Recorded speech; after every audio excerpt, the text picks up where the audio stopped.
এপ্রিলের 2 তারিখ বাংলাদেশ সহ আরো অনেক দেশের উপরে ট্রাম্প প্রশাসন শুল্ক নীতি জারি করেছে। যুক্তরাষ্ট্রের সমস্ত আমদানি পণ্যের ওপর সর্বজনীন 10% শুল্ক আরোপ করেছে মার্কিন প্রেসিডেন্ট ডোনাল্ড ট্রাম্প। বাংলাদেশি পণ্যে শুল্ক বাড়িয়ে 37% করেছে যুক্তরাষ্ট্র। কিসের এই শুল্ক? কেন আমাদের 34% অতিরিক্ত শুল্ক দিতে হবে? বাংলাদেশে গার্মেন্টস শিল্পের উপরে এই শুল্কের প্রভাব কি? কিন্তু আপনি কি জানেন এই শুল্কের জন্য ডলারের প্রভাব কমতে যাচ্ছে? হয়তোবা ডলারের আধিপত্য কমে যেতে পারে। আজকে এগুলো বিস্তারিতভাবে আলোচনা করব। আমাদের সাথেই থাকবেন। আমরা আলোচনা করব এই অতিরিক্ত শুল্কের জন্য কি প্রভাব পড়তে যাচ্ছে আর বাংলাদেশ কিভাবে তাকে মোকাবেলা করতে যাচ্ছে সেসব নিয়ে আলোচনা করব।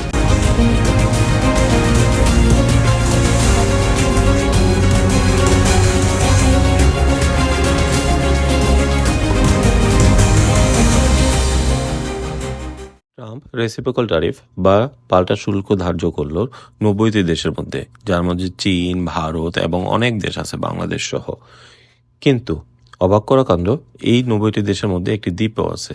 আপনি কি ভাবতে পারতেছেন? একটি দ্বীপ, যে দ্বীপ থেকে আমার মনে হয় না ট্রাম্প কিছু এখন পর্যন্ত আমদানি করে। কিন্তু কেন এই দ্বীপের বিরুদ্ধেও পাল্টা শুল্ক ধার্য করলো? কেন এই শুল্ক? মেক আমেরিকা গ্রেট এগেইন নামে ট্রাম্পের নতুন একটি প্রোগ্রাম চালু করছে, যার ফলে আমেরিকা সারা পৃথিবী থেকে যে ধরনের এক্সপোর্ট তারা করত পূর্বে, সেগুলোকে আবার আমেরিকাতে করার চেষ্টা করছে। তার মানে হচ্ছে তারা অন্য পৃথিবীর অনেক দেশ থেকে তারা অল্প টাকায় বিভিন্ন জিনিস করিয়ে আমেরিকাতে নিয়ে আসে, সেগুলো আবার যাতে আমেরিকাতে করা হয় সেটাই ট্রাম্পের নীতি। ফর এক্সাম্পল, অ্যাপেল আমেরিকা বাদে যেসব দেশে তাদের ইনভেস্টমেন্ট আছে, যেখান থেকে তারা অ্যাপেলের প্রোডাক্ট তৈরি করছে, তার মধ্যে ইন্ডিয়া, ভিয়েতনাম, চায়না, এগুলো কান্ট্রির নাম আপনারা অলরেডি শুনে থাকবেন। ট্রাম্প চাচ্ছে অ্যাপেল যাতে আবার নিজের দেশে ইনভেস্ট করে, যাতে তাদের দেশে কর্মসংস্থান বাড়ে। এটা স্বাভাবিক, কিন্তু এই শুল্ক নীতি কিভাবে তার উপরে ইম্প্যাক্ট করে, যে কোন কোন দেশের জন্য কত শুল্ক ধার্য করা হয়েছে, যদি আপনি ভালো করে খেয়াল করেন তাহলে দেখবেন যে সেটা হচ্ছে চীনের জন্য সবচেয়ে বেশি শুল্ক ধার্য করা হয়েছে। স্বাভাবিক, ট্রাম্প চীনকে পছন্দ করে না বললেই চলে, সেই জন্য চীনের উপরে সবচেয়ে বেশি, তারপর ইউরোপিয়ান ইউনিয়ন, ভিয়েতনাম, এইসব দেশে। কারণ ট্রাম্পের ভাষ্যমতে তাদের সাথে বাণিজ্য ঘাটতি অনেক বেশি এইসব দেশে, সেই জন্য ট্রাম্প চাচ্ছে বাণিজ্য ঘাটতি কমাতে, তাই শুল্ক আরোপ করা হয়েছে। এই শুল্ক কিভাবে কাজ করে? শুল্কটা এভাবে কাজ করে, ধরেন আপনি কোন একটা প্রোডাক্ট আপনি আমেরিকার জন্য আমদানি করবেন। এখন যদি প্রোডাক্টের দাম 10 টাকা হয় এবং সেটা যদি চীন থেকে তৈরি করা হয়, বর্তমানে চীনের সাথে যে শুল্ক ধার্য করা হয়েছে সেটা হলো 104%। সো 110 টাকার প্রোডাক্টের উপরে আপনাকে ইউএস কাস্টম ক্লিয়ার করার জন্য আপনাকে $10.4 দিতে হচ্ছে। সো আলটিমেটলি প্রোডাক্টের দাম পড়ে যাচ্ছে 20.4। ডেফিনেটলি স্বাভাবিকভাবেই এই টাকাটা যে কোনো বিজনেসম্যান সাধারণ গ্রাহকের কাছ থেকে তুলে নেবে। কিন্তু আপনি কতদিন এরকম তুলবেন? স্বাভাবিক, যদি প্রাইসের দাম বেড়ে যায়, কোনো জিনিসের দাম বেড়ে যায়, তাহলে আমরা অল্টারনেটিভ খুঁজবো। সেটাই হচ্ছে ট্রাম্প চাচ্ছে, যে আপনি অল্টারনেটিভ জিনিসগুলো আমেরিকাতে তৈরি করেন, যাতে আমেরিকার কর্মসংস্থান বাড়ে এবং আমেরিকার মানুষের সারা পৃথিবীতে ডমিনেশন বাড়ে। আমি এই কথাটা কেন বললাম ডমিনেশন? কারণ যখনই আপনি জিনিসটা তৈরি করবেন, ট্রাম্প অন্য দেশের উপরে যে পরিমাণ শুল্ক ধার্য করেছে, স্বাভাবিকভাবে ট্রাম্পের সাথে তারা নেগোসিয়েশনে আসবে সেই প্রোডাক্ট তাদের দেশেও যাতে অ্যাভেলেবল হয় সেই প্রাইসে, মানে সেই ধরনের যে ট্যাক্স তাকে দিতে হচ্ছে সেই ট্যাক্সটা যাতে কমে যায় এবং খুব কম প্রাইসে তাদের দেশেও যাতে অ্যাভেলেবল হয়। তার ফলে যে কোনো প্রোডাক্ট আমেরিকাতে তৈরি হবে তাদের গ্রাহকের জন্য, প্লাস অন্য দেশের জন্য তৈরি হবে, সে তখন অন্য দেশের জন্য এক্সপোর্ট করবে। এভাবে ট্রাম্প চাচ্ছে ভিন্ন দেশ থেকে বিনিয়োগগুলোকে আকর্ষণ করার জন্য। কোন দেশের জন্য কতটুকু শুল্ক ধার্য করা হয়েছে, আপনি ইচ্ছা করলে এই ভিডিওটি পজ করে সেটা পুরোটা পড়তে পারেন। তবে আমি আপনাকে সামারাইজ বলছি। বেস তারিফ ধরা হয়েছে 10%, যেগুলো দিতে হবে United kingdom, Singapore, Saudi Arabia, সংযুক্ত আরব আমিরাত, আর্জেন্টিনা, অস্ট্রেলিয়া, এরকম কিছু দেশের জন্য। আর সবচেয়ে বেশি ক্ষতিগ্রস্ত দেশগুলোর মধ্যে যেগুলো হচ্ছে সেটা হচ্ছে চীন, ইউরোপিয়ান ইউনিয়ন, ভিয়েতনাম এবং তাইওয়ান এবং আরো অনেকগুলো দেশ। কিন্তু বাংলাদেশও এই ক্ষতিগ্রস্ত লিস্টের মধ্যে আছে। বাংলাদেশের জন্য ধার্য করা হয়েছে প্রায় 37%। চিন্তা করা যায়। কিন্তু কিভাবে তারা এই নাম্বারগুলো ধার্য করলো? কার জন্য 34%, কার জন্য 38%, কার জন্য 24%, আবার কার জন্য 10%?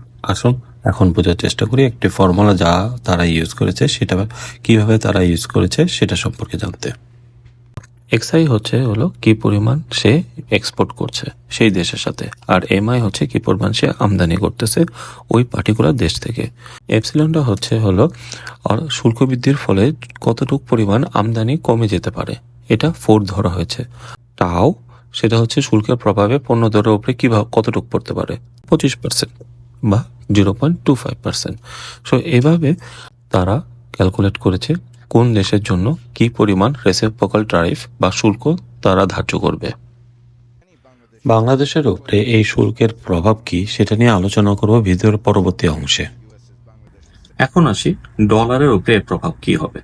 অবশ্যই যত শুল্ক বাড়বে তত ডলারের দাম কমবে, এটাতে কোনো সন্দেহ নেই। কারণ আপনি যতই শুল্ক বাড়াবে তার মানে হচ্ছে আপনি তত বেশি রপ্তানি কমিয়ে দিবেন ওই দেশের। সো আলটিমেটলি আপনি ডলার কম কিনবেন, তো সেই জন্য ডলারের চাহিদা কমবে, তার ফলে দাম কমবে। কিন্তু কেন ট্রাম্প এটা চাচ্ছে?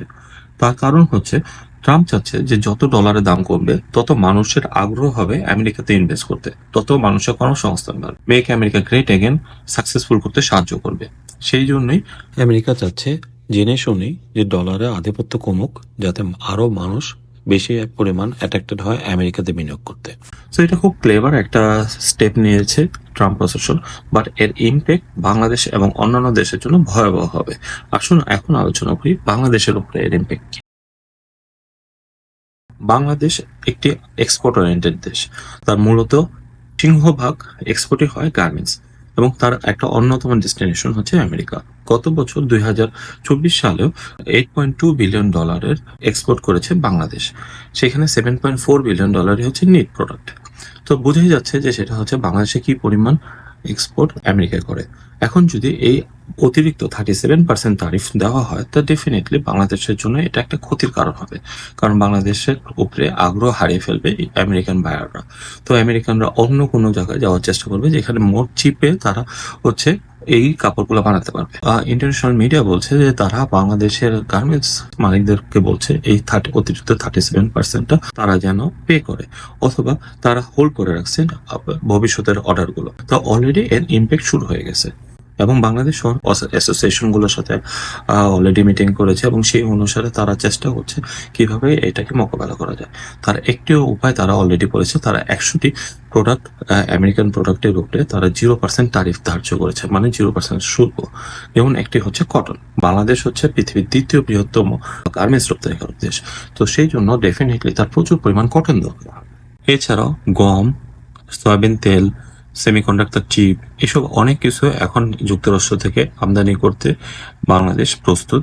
তা বুঝেই যাচ্ছে যে সেটা হচ্ছে ডক্টর মোহাম্মদ ইউনূস এখন 0% তারিফ ঘোষণা করে ট্রাম্পকে চেষ্টা করছে কনভিন্স করতে, যাতে হচ্ছে বাংলাদেশ এই টারিফ ওয়ারে অন্তত একটা সুবিধাজনক অবস্থানে থাকতে পারে। এই টারিফ ওয়ারের বাংলাদেশের উপরে ইম্প্যাক্ট অনেক বেশি, কারণ হচ্ছে বাংলাদেশ একটি এক্সপোর্ট নির্ভরশীল দেশ, এবং তার বেশিরভাগ এক্সপোর্টই হচ্ছে হলো গার্মেন্টস, এবং তার সিংহভাগ একটা যায় যুক্তরাষ্ট্রে। যত বেশি টারিফ বাংলাদেশের উপরে আরোপ করা হবে তত বেশি বাংলাদেশের উপরে লোকসান হবে, এবং এই টারিফ ওয়ারটা যদি বাংলাদেশ সরকার জিততে চায় ভালোভাবে তাকে কূটনৈতিক সম্পর্ক স্থাপন করতে হবে যুক্তরাষ্ট্রের সাথে।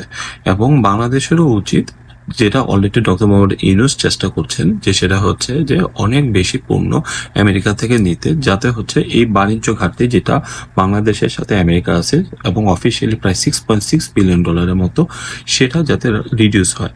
যত বেশি কমবে তত বেশি বাংলাদেশের জন্য লাভ, কারণ তাহলে তারিফটা হয়তো বা তত বেশি কমে আসবে ভবিষ্যতে। আশা করি এই ভিডিওটা আপনাদের কোনো কাজে আসবে। যদি ভবিষ্যতে এরকম কোনো ভিডিও দেখতে চান, বা আপনারা মনে করেন যে আমাদের ভিডিওটা আপনাদের জন্য ইউজফুল তথ্য দিচ্ছে, অবশ্যই লাইক করবেন বা শেয়ার করুন আপনার প্রিয়জনের সাথে, যার জানা দরকার কেন আমাদের জন্য এই শুল্ক নীতিটি খুবই ইম্পর্টেন্ট। Thank you.